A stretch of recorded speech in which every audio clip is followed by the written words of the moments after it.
right. All right, William is now live. Oh, Summer is live as well. Shall we Great. pour some drinks? Pour some drinks and I'll play some music. Yeah. All right, cool. Hi, Lorena.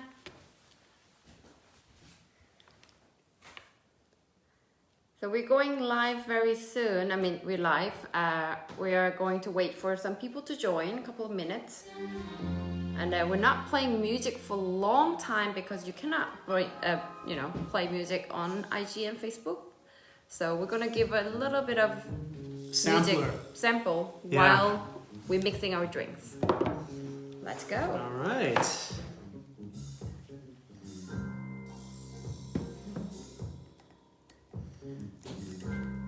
Hi, Els. Hi, Miriam. Hi, Farah. How are you?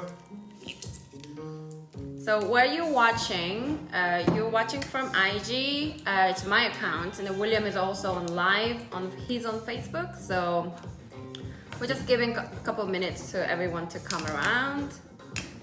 This is my first time I did a IG live. So if I have any problem, please be generous. Hi, Katie. Hi, Amrita. Hi, Amrita. Thanks for watching. So we are making a drink, which is very, I think you can... I'll stop the music now. Yes. Yeah, 1 second. We're drinking ouzo, which is very similar to like Middle Eastern arak. It's a very strong drink. It's 42%. But when you water down or we put some ice in. So we are going to have alcoholic live session. If anyone was wondering if anyone could hear the music playing for the 30 seconds we were allowed to play, this is by a Lebanese musician called Ziad Rahbani, and the track is called Abu Ali, which is sort of a mixture of disco and traditional Lebanese Middle Eastern music. I'll put all the references to anything that I've played or referred to in the follow up or in the description to this. So yeah. Hi, Lorena. So yeah, we're live. We are live. It's so weird. It's weird. Well, first of all, let's cheers, guys. Cheers to all of you. Cheers. Thank you for joining us. Thanks for listening in. Nice. Maybe we'll give it a minute or so. Yeah, exactly. Okay. So, it's Saturday. We just came back from our holiday last Sunday.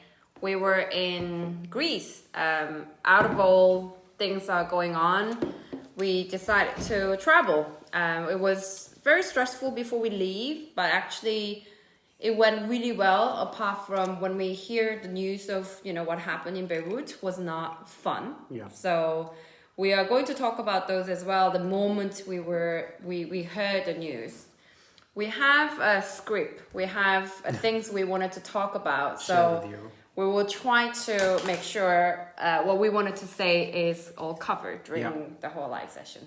Exactly. So it's only 2 pages. Yeah. So we're just gonna sort of like go through this entire script, and we might not be able to touch on everything. And we'll see. Maybe we'll do a follow-up session, a follow-up live. So, well, I'm so glad we have started something. It was, we didn't expect this to be so touching and supported. We had ambitious targets, so we wanted to make sure why we are doing it, how we were doing it, and all some sort of stories. I mean, not everyone has a story with Beirut. Not everyone has aware what has happened. Not actual, what's going on, but more like, personally. Hi, Sophie. So that's why we wanted to do the live, to make sure everybody understands why we're raising money and why we're so passionate about this project. Yeah. So I guess maybe I can just provide a bit of context before Yeah, You sorry. are out of the... I'm out of the frame. There we go. So as Summer was saying, for those that have just joined us, we were fortunate enough to be able to travel, and we went to Greece, to Crete specifically, a week ago. And so we came back a week ago, I meant. We had a lovely time, although it was somewhat dampened by the news from Beirut. So that was really, really unfortunate timing, I suppose. But more importantly, we quickly knew that it would have had an impact on my parents, my family, friends, and obviously to Summer as well, because Summer's visited Beirut a number of times. Her in-laws are from Lebanon originally, and so I find myself to be in a very sort of weird position because, as most of you know, I identify myself as Canadian, and I'll touch on that in a minute. And suddenly I have to sort of wave the flag and really sort of bear the message and explain from my perspective as sort of a Canadian expat, but of Lebanese ancestry, as to what's happening. So I think throughout this session, you'll see us sort of dip in and out of politics. I think we're going to try to remain out of it and really focus on sort of, you know, our story, our connection to Beirut, to Lebanon, and why it means so much to us, and the reason why we've decided to start this fundraise campaign, and yeah, so we're going to take you through our journey, some of our linkages, our stories, our passion for Beirut, for its landscapes, its culture, its music, its food, obviously. Yeah. So yeah, it's great to have you listening in today, and yeah. So yeah, Chisu, this is live. We're in London and it's now 8:30 our time. We're doing live session to talking about our fundraising campaign. Yeah. So let's just touch on what happened in Beirut on August 4th. What has happened? So, I mean, you must have seen the news, and I'll stay as you know, keep it as objective as possible. But there was a huge explosion in the port of Beirut, which quite unfortunately is very, very close to the heart and city center of Beirut, specifically to very well populated neighborhoods. One called Mamkhail and one called Gemeze, which, to give you a bit of an idea, are very sort of like young hipster types of areas. Shortage of London. The shortage of Beirut, if you will. East Village. And yeah, and for all that are listening in Montreal, it's kind of like the sort of like the Myland or the Milex of Beirut to some extent. So like small eateries, restaurants, record stores, clubs, bars, art galleries, that kind of stuff. And yeah, it was really sort of that sort of thriving creative community that was there. Not to mention families that have been living there for generations. Not to mention my own godmother that lives there. So yeah, we're gonna touch on that. So anyway, explosion happened. As you've seen in the news, it was some really, really poorly stored ammonium nitrate that had been there for 6 years. Again, mysteriously, there's a lot of mystery as to why it was stored there and how it seems that the port authorities just let it sit there for so long. But nevertheless, 2,700 tons of ammonium nitrate that detonated. Again, the reason and the cause as to why the first explosion happened is quite sort of nebulous. And again, I don't really feel like delving into this too much today. But here we are. As a consequence, over nearly 200 people have died. Many people have lost their homes. Many people are homeless, and a lot of people are actually still missing. So it's and all of this within the context of obviously COVID, which is spiking in Lebanon as we speak, and years of sort of turmoil, instability and sort of civil unrest, really. So it's sort of a rather unfortunate timing for the people of Beirut and for the people of Lebanon that have all been affected, all of them. Yeah. So, I mean, 4th of August, we were in Crete. Like we said, we were on a holiday, we were in Crete.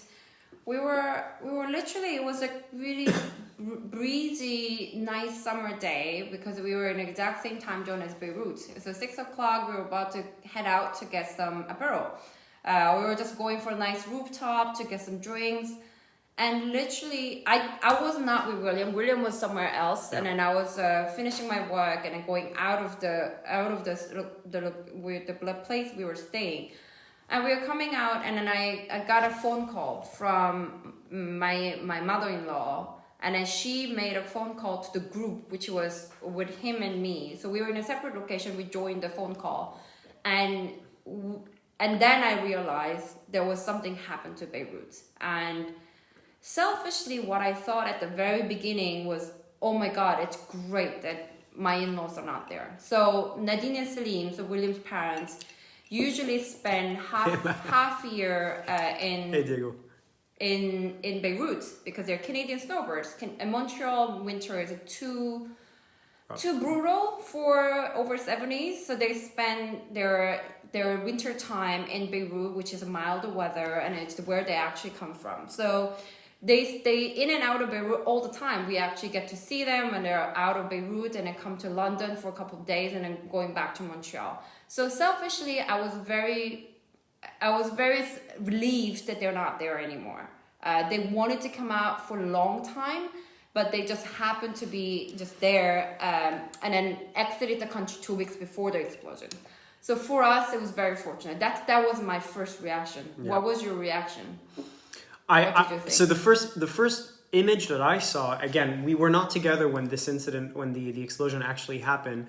I got a video I got a number of texts from my cousins saying, "Oh my God, Will, are your parents okay?" And then they sent me, this is way before me going on to BBC or going on any sort of media outlet to check what happened.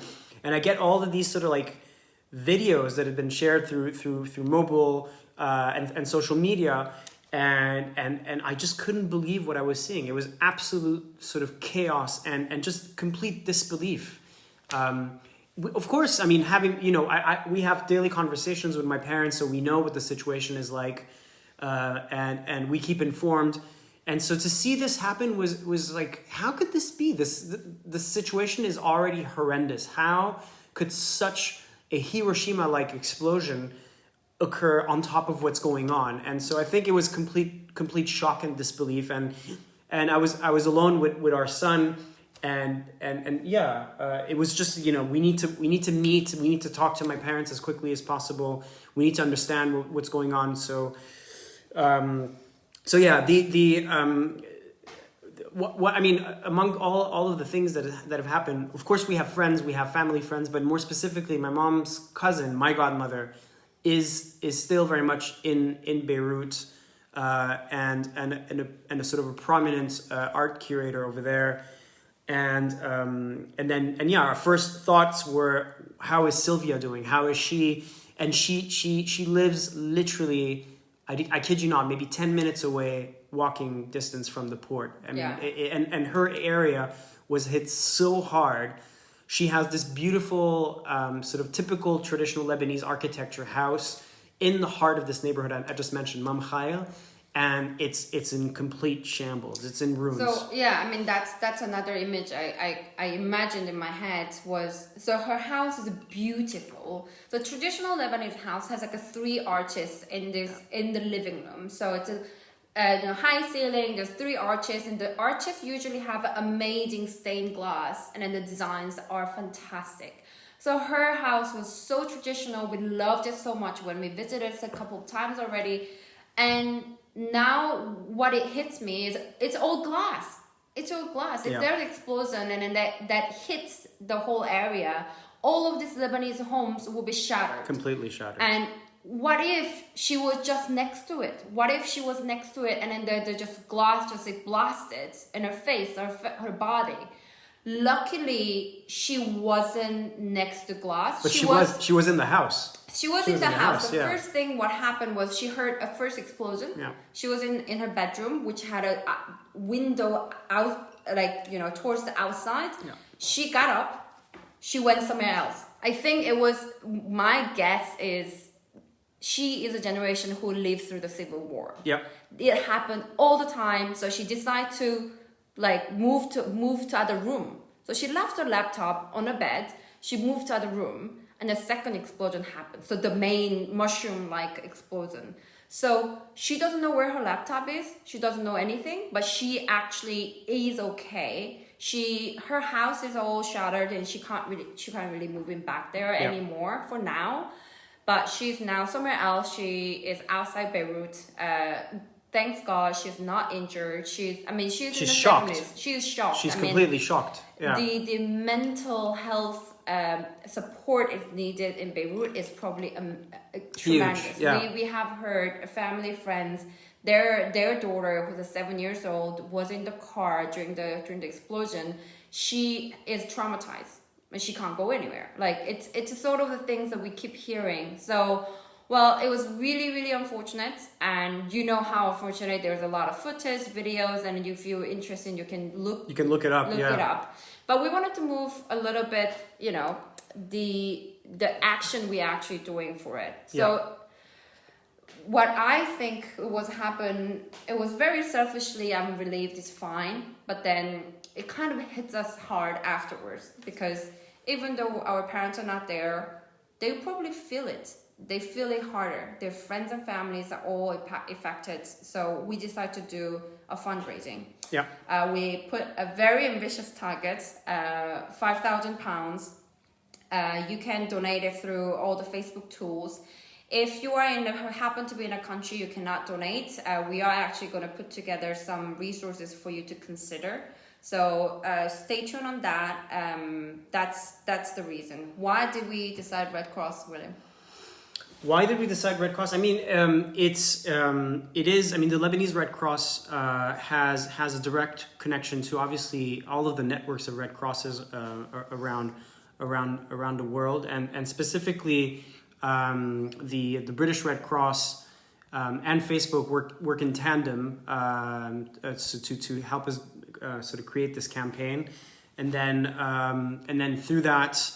The British Red Cross is also linked to the Lebanese Red Cross, so they know that this campaign for any donation that is made towards this campaign to the British Red Cross, it will be then linked immediately to the Lebanese Red Cross. And the reason being, I mean, you know, we chose that because it felt like the safest sort of option. You have to also consider that Lebanon is undergoing a huge amount of civil unrest, so the banking financial system is in complete lockdown or complete chaos. So we felt that, you know, if we were to appeal to our friends and families, especially those that maybe do not understand really well what's going on in Lebanon, it's probably best to keep it within a sort of a known fundraising entity like the British Red Cross. So there's confidence in that, I guess. Yeah. We have got a confirmation from British Red Cross. This campaign is going to be 100% sent over to Lebanese Red Cross. So don't worry about those.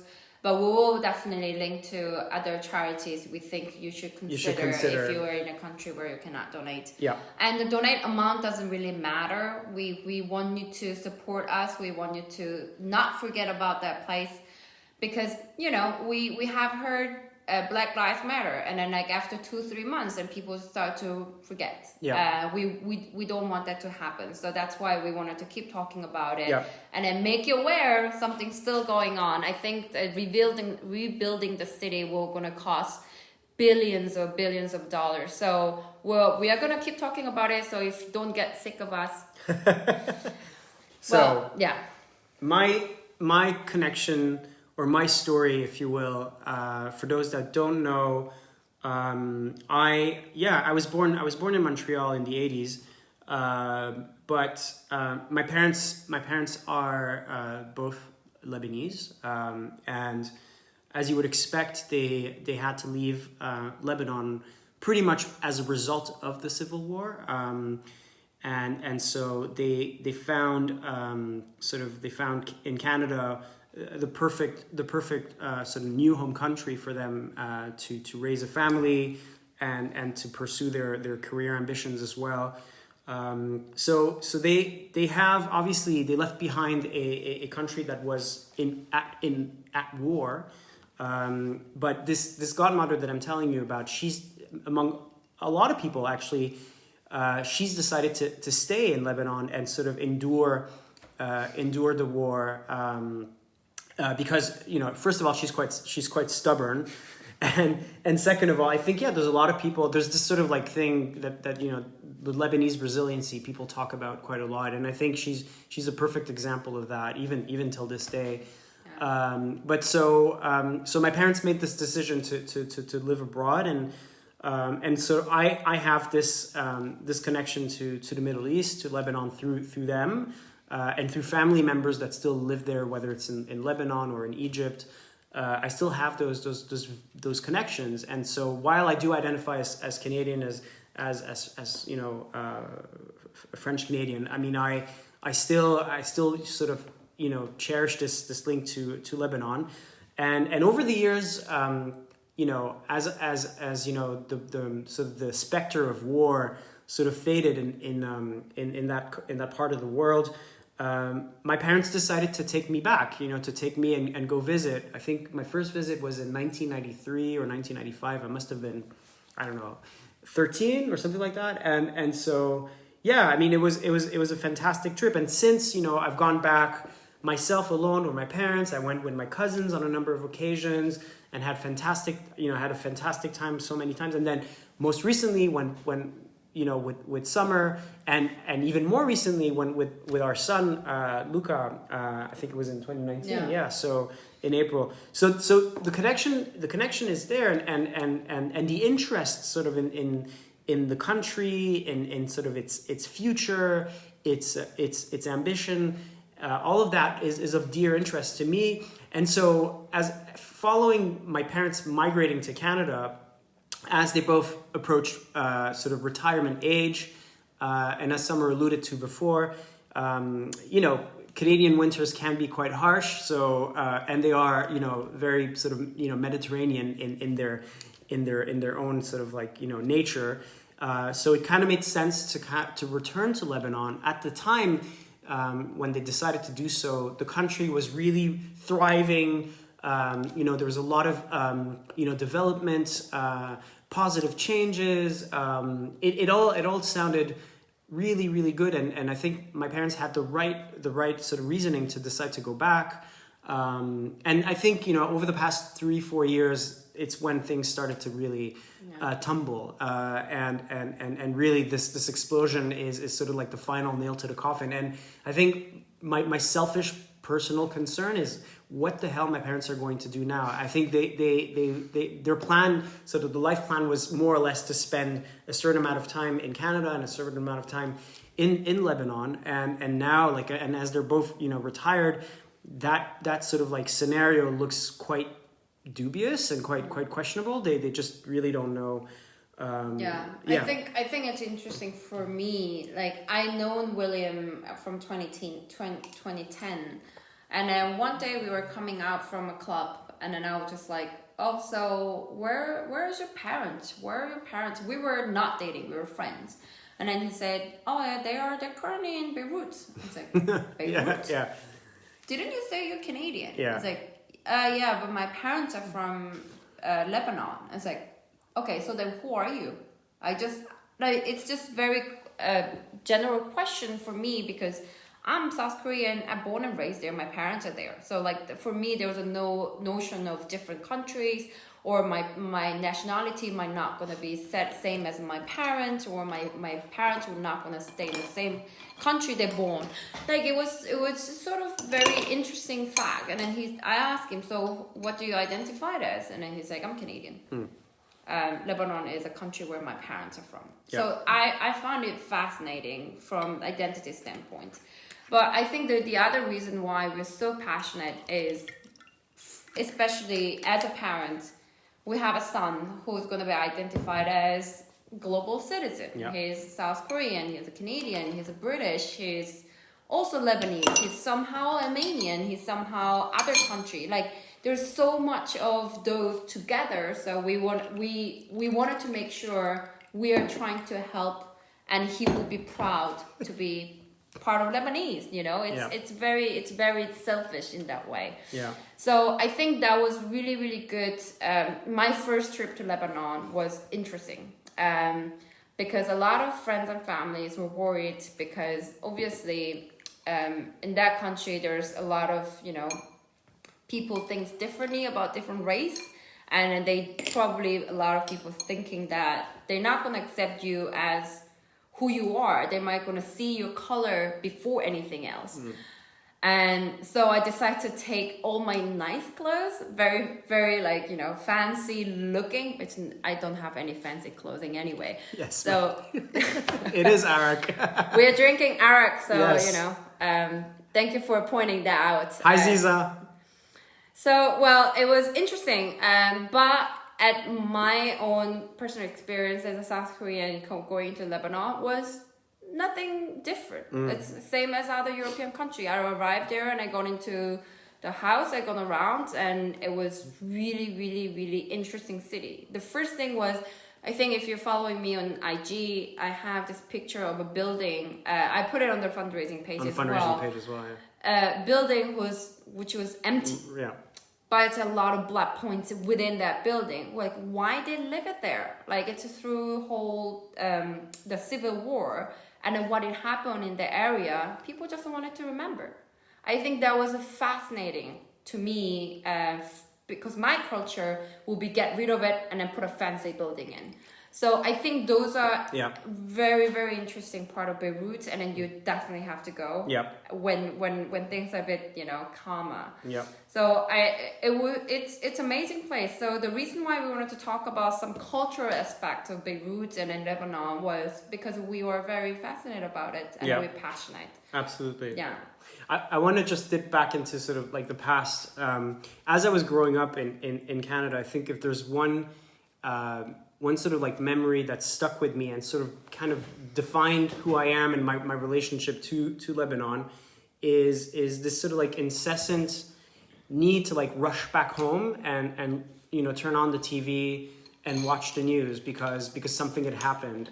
And so I just have this memory of my parents and I just being in the metro or in the tube or, you know, subway and just bolting, going home because, you know, either a bomb had gone off or some prime minister had been killed or whatever. And it's regrettable. It's unfortunate that these memories become sort of like an integral part of a kid, you know, but and that's nothing compared to what's happened 3 weeks ago. But it's I think it gives you a pretty good picture and sort of you know, the volatility of that region, of that country as well, and most likely the reason why people left, you know, in the 70s, and people will likely leave again in as a result of what's going on. But I think as Summer's trying to say, what we want to stress is that, you know, Beirut is a beautiful city. Its people are the most hospitable people that you can possibly find. There's so much to do. There's so much to see and to witness, and yeah, you know. So perhaps don't go tomorrow, but I mean, when things sort of like settle a little bit, I think it's definitely a country to visit, worth visiting. It's got a lot to give, and just a fantastic. We don't want you to delete Beirut from your travel destination list because it will come back. Yeah, it will come back. Definitely. It's raised from those ashes before in the past, and it's rise from those ashes. I mean, and there's no reason why it shouldn't again. So yeah. I mean, Mustafa just said the idea of what do you identify as subject isn't addressed as much. I mean, that's very true because I'm just gonna wonder and I'm curious what Luca will say.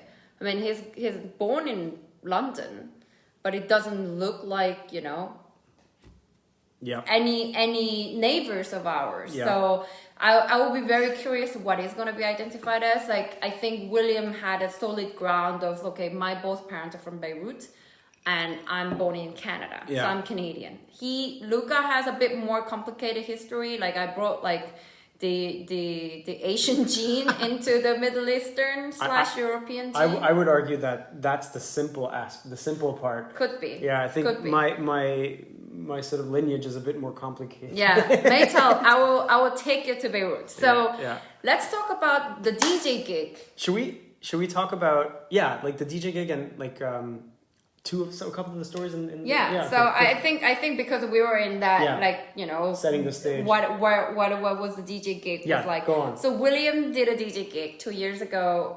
3 years ago? 2015. Oh, 5 years 5 ago. years ago, yeah. 5 years ago, before the kids, we were young and beautiful. William did a DJ gig. Now we're old and ugly. After Christmas, I think 25th. So on the Christmas day in Beirut. Yeah. So tell me the story. So a friend of mine, I basically emailed a couple of people and texted a couple of people that I know. That are either in the music scene, Dominique, it was Sari Sahnawi, and so this guy comes back to me and I said, you know, I'm looking to DJ. I'll be there. I'm going to bring 50 records, 60 records, and then this friend Sari replies and says, yeah, you know, I'm actually promoting and sort of hosting this night on the 24th or 25th of December.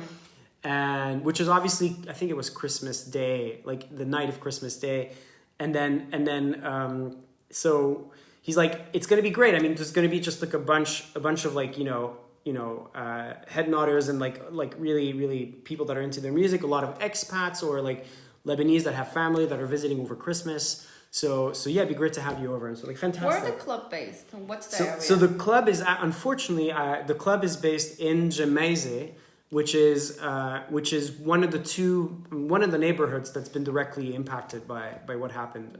So good question. So I said yes wholeheartedly. Like, let's do it. I'm keen. And so yeah, my DJ name was all across Beirut, which was hilarious on posters and stuff. And it was a really sort of like small group of people. I think 30, 40 people max. Yeah, I mean it was small, but very, very thriving venue. Yeah, exactly. Obviously, because of COVID, because of explosion, the place isn't there anymore for now. So I was playing as an opening for him, and then there was another band which I really recommend called Cosmic Analog Ensemble. That played. And that was fantastic. They're awesome. They don't have a lot of music on Spotify, but there is a one or two. You definitely need to go and listen to it. They have a really good vibe of, you know, Beirut and Middle East in general. But also very psychedelic and European at the same time. So it would be really, really good for you to check it out. I mean, if any of you is into like Khurrangbin and that kind of stuff, definitely check out Cosmic Analog Ensemble. It's really, really good. So anyway, I'm playing a couple of records and I'm really sort of like, you know, getting in the groove and you know, enjoying my DJ set. And then suddenly this 70-year-old woman walks up to the DJ booth and she's like smoking and she's like super tiny, this really super tiny Lebanese lady and grandma. And she starts talking to me in Arabic and for most of you that know, like my Arabic is not non-existent basically, and she's like she's asking me all kinds of questions like, what track are you playing, where are you from, who are you, like can I get your number? No, she asked that to me. Right. She recognized me as like the girlfriend or wife, whatever, and then she asked me, it's like, oh, can you give me William's number? And I was like, what? So yeah, it was interesting, but it was really nice. You can see, you know, the thriving music scene and all that. I mean, Beirut is a city where you don't think it's, you know, you don't know much about. Can also say that this lady, it turns out, I think she was, and sorry if you're listening, correct me if I'm wrong, but I think she was like an ex-minister of culture. And there she was in like a dingy nightclub, this 65, 70-year-old lady smoking cigarettes gosh. and listening to like techno and house music in a really smoky environment. Yeah. It was just like, for me, this is Beirut. This is like a perfect story that really sort of represents and encapsulates Beirut perfectly. Yeah. And then why don't you tell them about that time when we went to the gym? Oh yeah. So as you might know me, I mean, I'm I can't just sit back and then eat all the time. I also need to work out. So I asked Selim, William's dad, that whether we can go and join his sports club for a day or two, and then he said, "Okay, that's fine. We go and pay a daily fee, whatever." So we gone to the gym. We did what we had to do at the gym, and then we did some weights and then cardio, whatever. So I went back to the changing room. The changing room is interestingly actually with the men's and women's room. Yeah. The ceiling, the top was open. Open, yeah. So William is the other side, could hear whatever going on and people are talking about in the ladies' room, the ladies' changing room. Yeah, there is a wall, but it's it's a partition, really. Exactly. Yeah. So I took a shower. I'm getting ready. I'm gonna put some moisturizer and then things like that. And then there was a woman. Like Beirut, you don't see much of like East Asian like me. So I don't see many of like Japanese or Chinese or Koreans. Like it's very rare. You will see Asians, more Southeastern Asian. Yeah, like Filipinos. Filipinos or like some Indian. Yeah. But you don't see like my skin color, my like configuration like me. So I was like there, and then there's a woman who looks a lot like me, and obviously you don't want to assume they're your brothers and sisters. So I was like, interesting. And then I had a couple of Korean cosmetics with me, and then she looked at it, and then she just turned, and then she's like, "Are you Korean?" And I was like, "Yes. Who are you? Yeah. And why are you here? What the fuck? Yeah. Why are you here?" So it turns out she's a wife of one of the people who works at Samsung. Yeah. So the Korean companies are there, and then they sometimes send their own people from the headquarters. So she was one of those expats, and then. What are the odds that you actually bump into someone when you're naked? Yeah. In Beirut. That asks you if you're Korean. Yes. And then you did some research and you've established that there were literally 6 Koreans. Yes. All together including in Lebanon. embassy, including all kinds of places. In Lebanon, there's only 6 Koreans. I met one of them. So yeah. What are the odds? It was interesting as it is, and then I asked her, "So how's your life? I mean, what's like in living in Beirut as a Korean?" And she's like, "Great. Food is great. People are great. People are generous." Yeah. And there is this, I call it, so in Korean culture, we call it uri culture. We call my mom as our mom, and your mom as our mom. So there is the culture of those warmth in Beirut, in Lebanon. They call it like everybody wants to know them. They just call it Habibi. And Habibi is a word that's like a dear, my sweetheart. And they were like so welcoming. And then she was like, "It's been great. I've been living here for 2 years. It's been great." And then I think it was really, touching. And then knowing that someone like me can live in Beirut without any problem, and then despite whatever people were concerned about. So it's amazing place. I loved it so much. I'll just dip into like another story. This was before Summer and I knew each other. I was traveling to Lebanon with one of my best friends, Dan, and we had a fantastic time. And then we were driving back to my parents' place. They were not there, so it was just the two of us. And then we were staying at this, I forgot where it was. We were basically heading back into Lebanon to Beirut, and then we just had to hail a taxi. And then poor Dan, he's relying on me and my sort of like dodgy Arabic to find a bloody taxi, and to tell that taxi to drive us to where my parents live, which was an absolute nightmare. It was complete chaos. And so so the thing is in Lebanon, in Beirut in general, like if you're not taking like a private hire hired cab, you need to negotiate the price. You need to like say, I'm paying this, and that's it.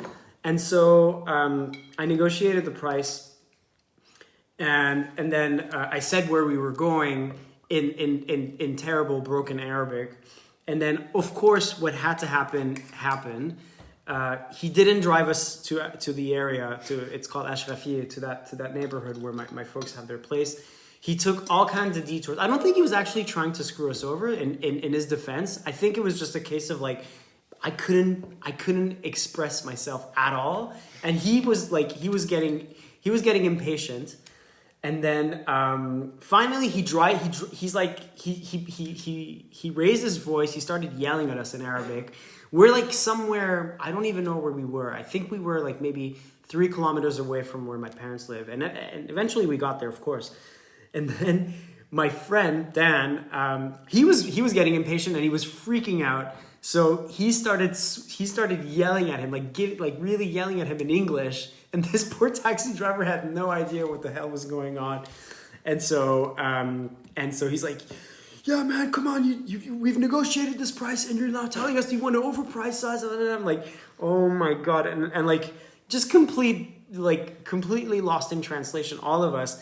Eventually, he kicks us out of the taxi, and I'm like struggling to look around. I'm like, oh yeah, I think I know where we are. And we were literally like 500 meters away from my place. So we eventually found it, but it was just like such a...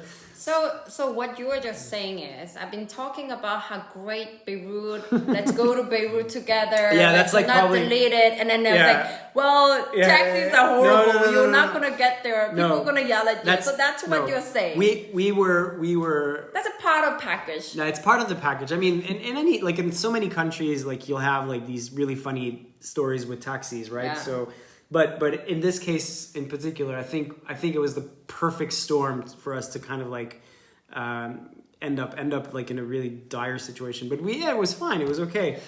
So I think the content we want to touch on, we spend like 40 minutes for like talking about ourselves. Yeah, I'm so sorry about that. Yeah. But I want to move on. So we are nowhere expert about Lebanese culture. No. We're nowhere expert Lebanese arts or music or anything. But what we wanted to share with you was what we actually are very touched and then liked about.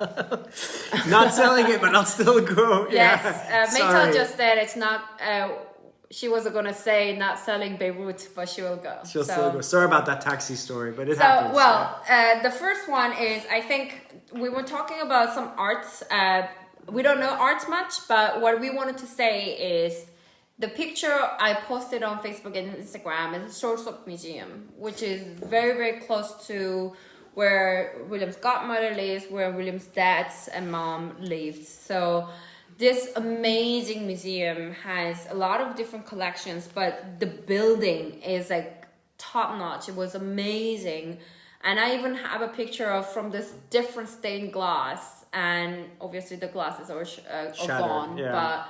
But those who live in London or who's going to visit us in our home, I will want you to have a look at all those books. So the first one was the Beirut Street Art. Street art, yeah. So we have all of the Beirut Street Arts in a picture, and then this book has, sitting in our living room. So come and see it. Can I just say, there's a lot of interesting graffiti in Beirut. I mean, because of its sort of like politically charged history, there's a lot of really, really good street art, graffiti, sort of caricature, as we're about to show you as well. So yeah, definitely check it out. Yeah. So that's book number 1, Beirut Street Art. The source of museum in all times look like this. Look exactly the same. Look at the people, how like well they're dressed, It's exactly like Europe. People don't really know much about, if you don't have much of interest in Middle East, like I look at this picture, it's like, I could believe this is Paris. Yeah. Like, they're so fashionable for some reason, I don't know. And this is the museum where my godmother used to work as the sort of like the arts commissioner or curator. So this big book is about Beirut from 1800 to 1960, so before the Civil War. It's like how beautiful it was. And it also has a lot of pictures and drawings from foreign painters. artists, Yeah, like a lot of like painters from France that came to visit Beirut, its harbor, its ports, and so anytime if you we'll put the references, but if you're in London and you'd like to have a look at the books, obviously let us know. Yeah. So this is a book William's godmother made 3 years ago. Yes. So it's our godmother's father. He was a caricature in Lebanon. What he drew was a lot of satire, political satire. Yeah. But like it's amazing drawings. Obviously, what I wanted to say about this was because her place is now in shambles. We don't know all the original work is actually saved. Can I just add to that? Yeah. So, in addition to being an arts curator, my godmother had an impressive collection of sort of like Byzantine icons.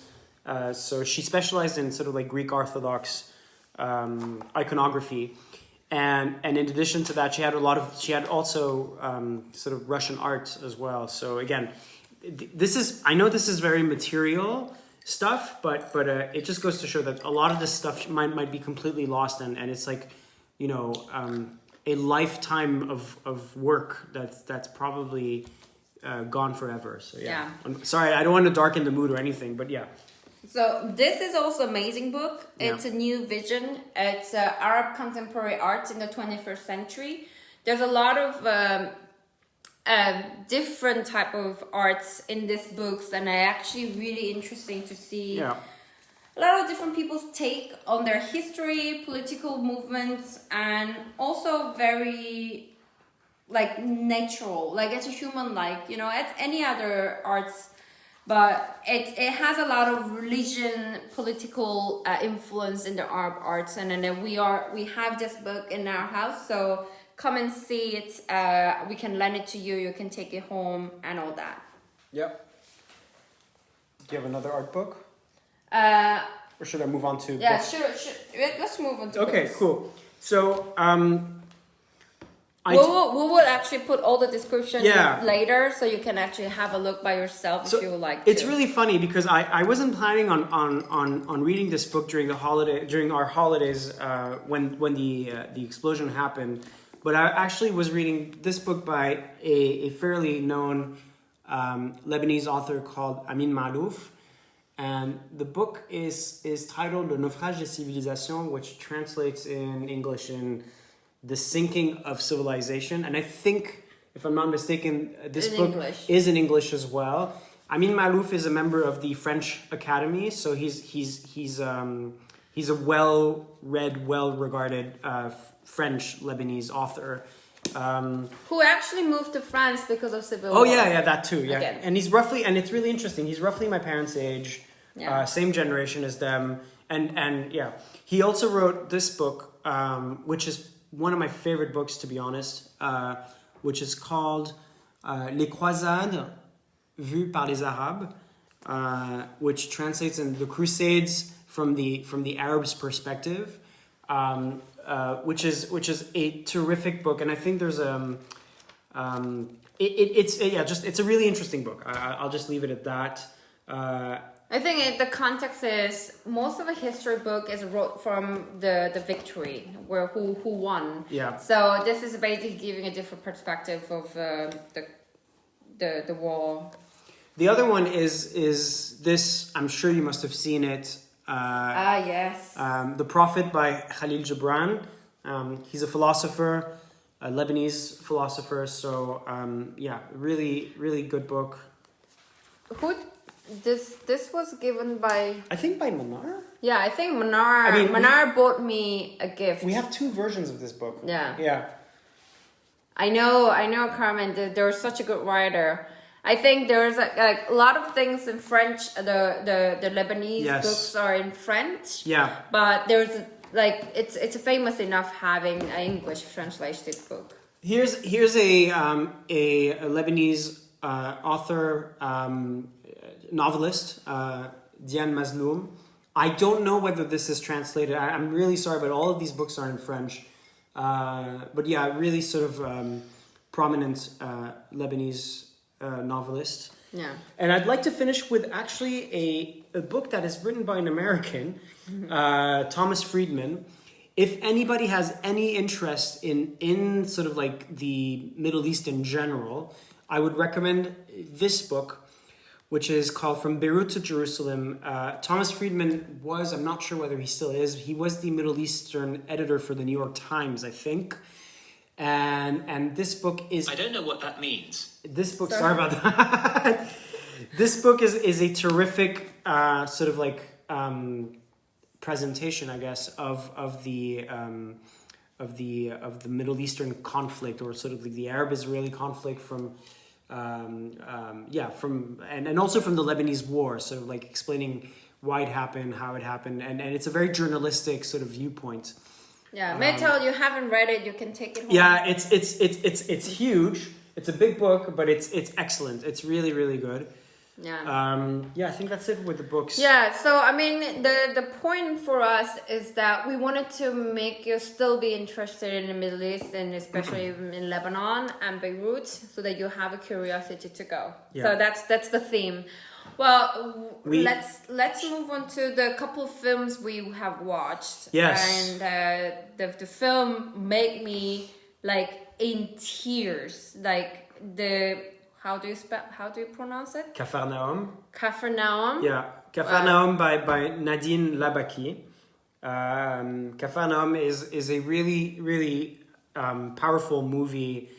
So Nadine Labaki is an award-winning filmmaker from Lebanon. Woman. Yeah, woman, exactly. And she, this film was about migrant workers, basically. So I mean, it's amazing that it gives you perspective of life in general, and also what it's like to be migrant worker, to the refugees. Yeah. The another cause I wanted to really, really support was the refugees in Beirut. Lebanon has accepted half of their population as refugees, basically. Yeah. And when I went to Beirut, the first time it was a little less, and the second time because of Syria and then what happened surrounding like neighboring countries, I bump into the beggars on the street who is actually Syrians or Palestinians. Like it's very touching, and I feel so I feel so much about them, because you don't already have home. You don't have home, but you don't have anywhere to return either. So, and then the explosion happened, so that people are carrying on their life, so that they're not going to be able to donate, they're not be able to help and support any of the refugees who's living in Beirut. So those are things that we actually think a lot about, especially Syrian and Palestinian refugees. I wasn't able to find any charity actually supporting Palestinian refugees, which is a bit sad, but we will see what actually comes out from it. I hope those all these charities that are making money and then getting donation from all over the world can actually support anyone who lives in Beirut, which is a true case. But there's a lot more feeling and our thought to it. So Cafarnaum, I watched it in the Cordon in Soho. We it was like a year and a half ago. I cried for 3 days. Well, we couldn't help because it's everything is from the sort of like the lens of a 10-year-old kid, and we couldn't stop thinking about our own son, selfishly. So it's an incredibly touching, complex, charged movie. Yeah. If you're into something that's a bit lighter, from the same director, I would recommend Caramel, which is I think her first Cannes Film Festival sort of film. And if you're into something that's a bit heavier, sorry, there's a terrific movie that really explains how the war began in Lebanon in the 70s. It's by a director called Ziad Doueri, and the film is called West Beirut, and it's basically how and why very much like Berlin. Actually, the film was the city of Beirut during the Civil War was split between a West and East Beirut, and what it meant for the people living there. Their religion, their confession. It meant that the city was separated between East and West. It's a tough film because it deals with families being ripped apart during Civil War, but it's a really great explainer to understand why the Civil Wars happened and how it started and et cetera, et cetera. So yeah. Wow, we actually talked for 55 minutes. Almost it's gonna be an hour. Well, we wanted to touch a couple of things, but let's move on to food. And let's lighten the mood. Yeah, lighten the mood. Well, so Lebanese food, everybody knows it's amazing. It has, the most famous thing was hummus and other so many good foods. But for me, it was very hard to enter to begin with because Korean food doesn't have a lemon. We didn't have, a climate didn't have lemon. And then Lebanese food has lemon everywhere. And then everything. The acidity of lemon in the food I eat was not something I would usually eat. Yep. So it was very difficult, but soon I adopted it. I mean, this guy makes this labneh, which is a strained yogurt, all the time. And then that's always in our fridge. And I can't just, ignore what's there. And it's amazing. So we started eating a lot of Lebanese food. And then we did a lot of... It's funny because I don't understand his culture. I don't understand some of his references. So we decided to do, in our long-time relationship, we decided to do this food challenge. Yeah. So what it does is that I told him, and then I want you to make bulgogi next week. And he makes bulgogi next week. The same way as he asked me, so one day he's like, I'm craving for mulhie. Mulhie, I don't even know. Should I explain what this is? So I'm going to. Sorry, carry on, yeah. Because mulhie, that's how you pronounce. I don't know, it's really good, but. Satin. Yeah, so Yes, he asked me to make mulhie, and then mulhie is a green vegetable, and where you get it is a Green Valley in London. Yeah. It's a grocery store, Middle Eastern grocery store in a couple of parts of London, but the one close to me was in where is it? Edgware Road. Edgware Road. Yeah. And then I gone in to this Green Valley. Predominantly a lot of people, hairy people are there inside. And then I was going in, I was asking the clock, and I was I'm looking for mulhe, and they were like, who is this Asian lady? Eyebrows, and then they were like, really? It's yeah, I want mulhe. And then he said, there's a fresh version, there's frozen version, but if you cook it, the frozen might be easier. And I was like, okay, so I got those, and I started to cook something I never tasted. So that's how I learned Lebanese food. Yeah. And my mom came to London in 2013. First time I met her. And there we go. There was a story. We took her to the restaurant. A Lebanese restaurant called Fairouz. And so it was, this time we went out to the Lebanese restaurant. So I think it was day 2 that I'd met Summer's mom. And then,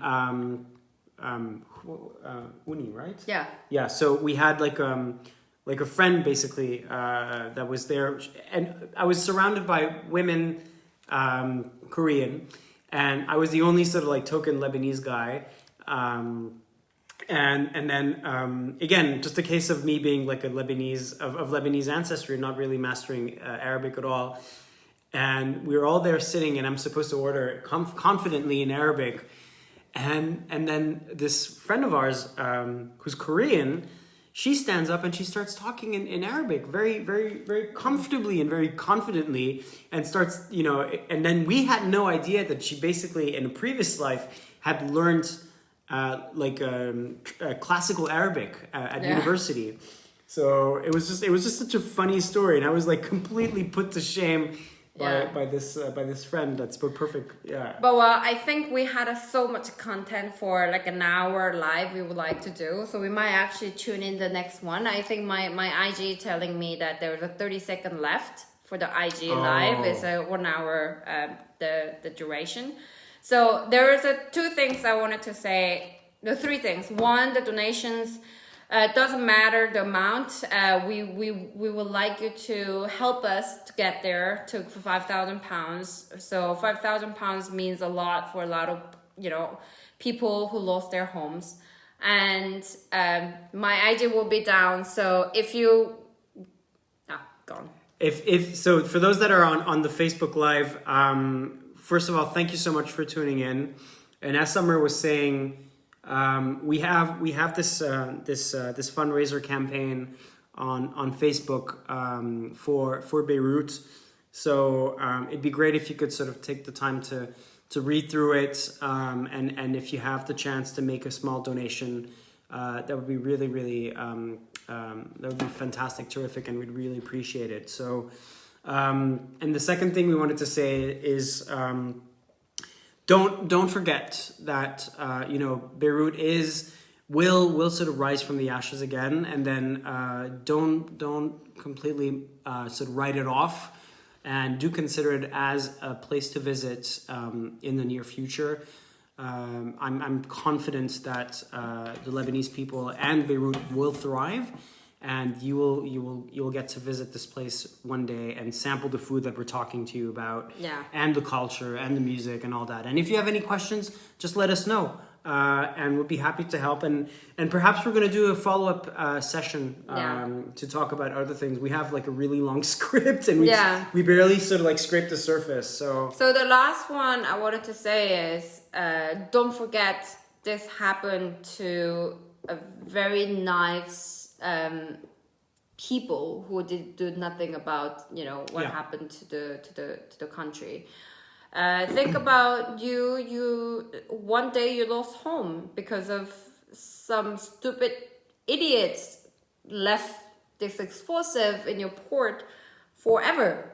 And the government is actually doing nothing about it. There is also, I don't know, it's really official, but they also didn't they didn't take the waste. The waste is now accumulating again. That's been piling up for years now. Exactly. So think, like, put yourself in their shoes. You lost your home, nobody's helping you, and your bank doesn't let you transfer, withdraw money. It's just that the hardship at the end.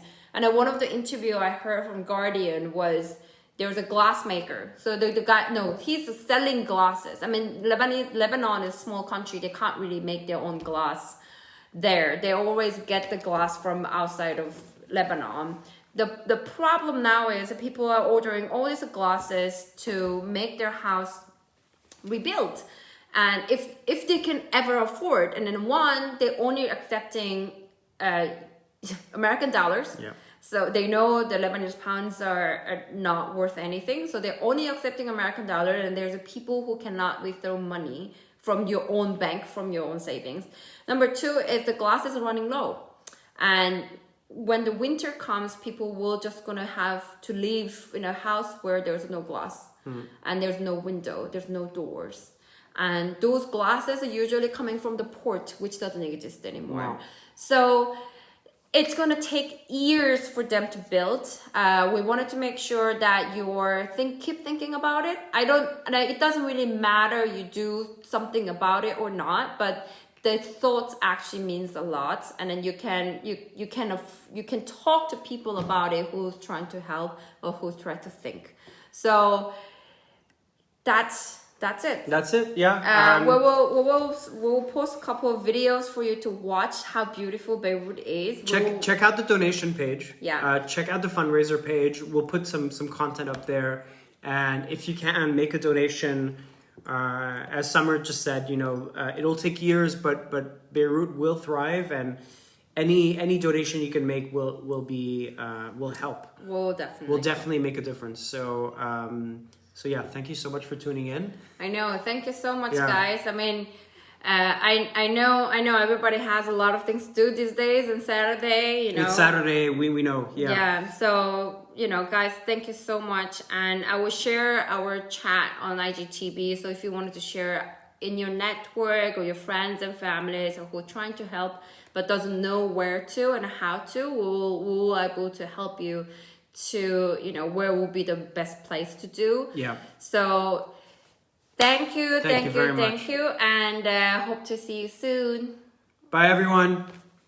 Bye. See you soon, everyone. Bye.